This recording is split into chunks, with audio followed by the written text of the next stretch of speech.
All right, guys. Hey, look at that beauty right there. Y'all recognize that? That is the JT Cruiser Mobile. All right, I don't want to brag on that. This one I'm going to talk about, guys. This is done. They finished it. It was running earlier. He's actually done. Yeah, they put it back together. Put the rest of it together this morning. Finished bleeding it. You want all the air out, double. Now, this is really the true way to do it, but we go double. We got double coverage. We don't want no air pocket, especially dealing with a new engine, guys. Now, from here, guys, all you got to do, guys, to make this engine last the remaining life of the car is just don't let it overheat, guys.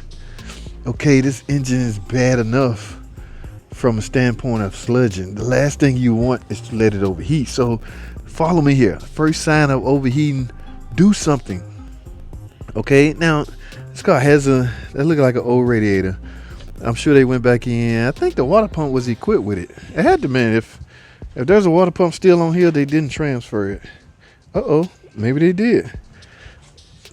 There's no water pump on there, guys. So maybe I can't remember. Y'all remember when we opened that box? Did y'all see a water pump on that long block? I didn't pay any attention, guys. It's all the rest of the stuff. I didn't pay any attention.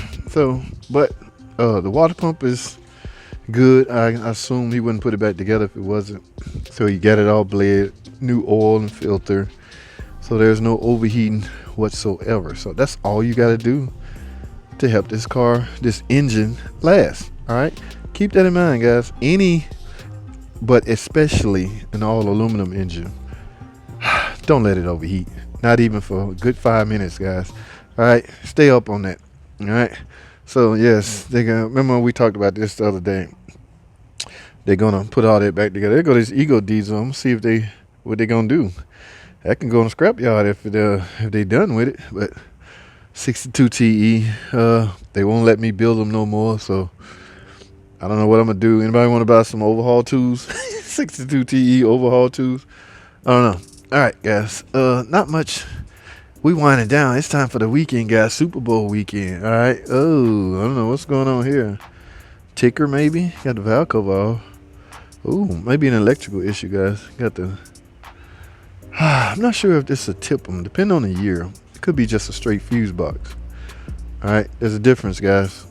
All of them. I think the tip 'em was done in 16. I want to say. I could be wrong, but.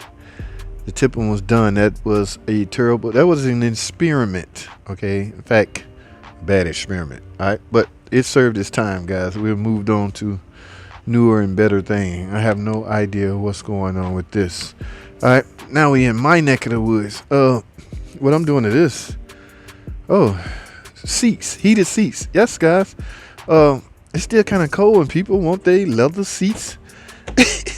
They want their leather seats to be warm. All right. I never took that feature of a car very seriously, but obviously some people, if you're willing to come into a shop and pay diagnostic time to check your electric seat out, you really taking this serious. Okay. Now y'all know that's not where I'm going to stop. All right. I have to check. Once you in here, it's my world. I'm going to check the whole car out and advise you of anything else you may need. All right. Yeah, this is 3.6, so I'm not saying that's a given that it's going to need something. No, guys, I'm not dogging out or bad mouthing a 3.6. I'm gonna test drive, even with seat complaints, guys. I get a feel for the car. I tend to go drive it, see if I'm feeling anything, any brakes. I'm gonna check the brakes. I'm gonna check everything. Doesn't matter the complaint.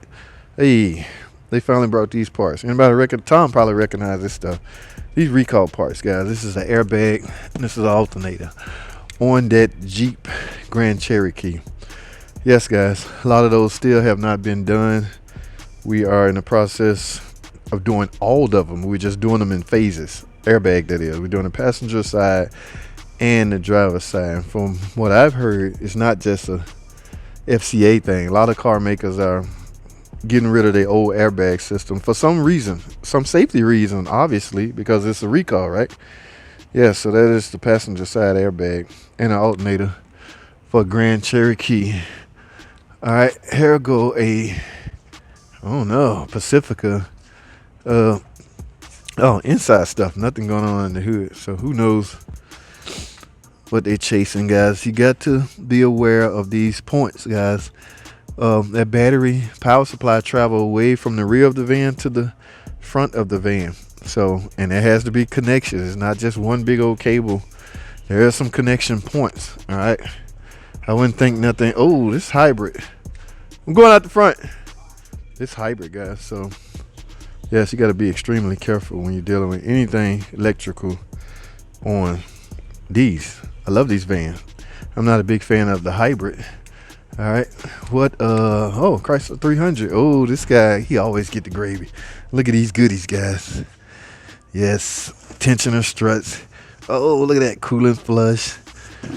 I don't know what that is, but a few things that the customer need. Typical. All right. Sure, he wouldn't have wrote it up if he didn't need it. But I don't know exactly what he's doing. Just, we call a box like that gravy, guys. And y'all see we use Valvoline also. So in the event we doing a flush or a draining fill, we may go back in with Valvoline. And they warranty their product, guys. So the big deal about never flush or never change the fluid on a ZF, from my understanding, ZF have approved the use of the Valvoline Max Life transmission fluid. We had a rep out here about 3 months ago, and he assured us that it is okay. And like I say, if any failure that is of a result from using that fluid, they will actually cover it, guys. They will cover the repairs, that is. All right, so that's about it, guys. What they doing? They doing a transmission over here on a Wrangler. I don't know what's wrong with that thing, but who knows? I didn't get to go to the used car department, man. They ain't got nothing. Oh, yeah, they wrapped it up back here. Hey, look at that Ford. Where you at, Caper? We need somebody to move this. Caper say he fork. Okay, I can't say that. I'm monetized, but Caper know what I'm talking about. That's the inside thing, y'all. Yes, this Wrangler got a tranny. Oh, guys, it was a 4-wheel drive. I'm no fan, even though I've done a few.